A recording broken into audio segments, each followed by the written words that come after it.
আমি বড়মার মন্দিরে দাঁড়িয়ে বলছি, এই মন্দির একটা ব্যবসায় পরিণত হয়েছে। ধর্ম হোক যার যার, বড়মা সবার, এটা একটা বেকার স্লোগান। যে সেলিব্রিটিদের জন্য মা যতটা, আমাদের জন্য মা ততটা। বলছে না, আগে সেলিব্রিটি হয়ে আসবেন পুজো দিতে, তারপর সেরকম ট্রিটমেন্ট আশা করবেন। মানুষ গাড়ি পুজো দিতে এসেছে, বলছে মায়ের একটা মালা দেবে, গাড়িতে চড়াবো। বলছে পারবো না, বলছে পারবো না। বলছে আমি নতুন গাড়ি পুজো দিতে এসেছি, গাড়িতে মালাটা দেবো। বললো পারবো না, তাড়িয়ে দিল তাকে আমার চোখের সামনে দিয়ে। সেলিব্রিটিদের ব্যাপার আলাদা, সাধারণ মানুষের জন্য এগুলো অ্যালাউড নয়। চৌরাস্তা থেকে আসছি আমি, বেহালা চৌরাস্তা থেকে আসছি।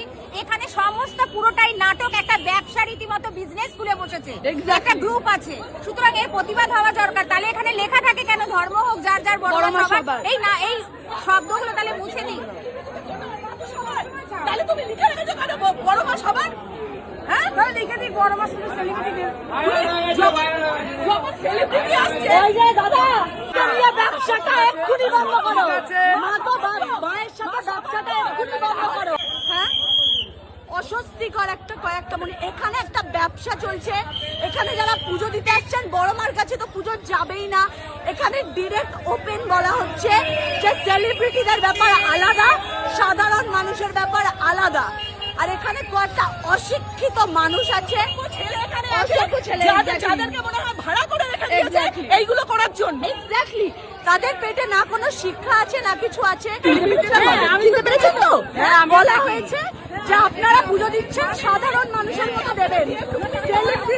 সেলিব্রিটিরা যেভাবে পুজো দেয়, যেভাবে ফটো তোলে, সেভাবে এক্সপেক্ট করবেন না। আপনারা সাধারণ মানুষ, সাধারণ মানুষের মতো থাকবেন। আপনি ভিডিও দেখেন, সেগুলো আলাদা কথা, আলাদা কথা। আর এখন বাইরে কতগুলো ছেলে দাঁড়িয়ে বলছে আমরা নাকি ভেতরে এটা বলার চেষ্টা করেছি বড়মার থেকেও বেশি আমরা বড়।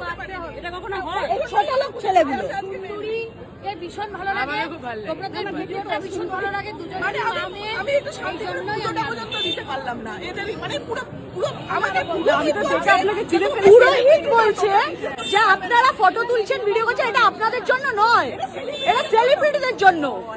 তার জন্য আমি ক্যাচালটা শুরু করেছি যে সেলিব্রিটিদের জন্য মা যতটা, আমাদের জন্য মা ততটা।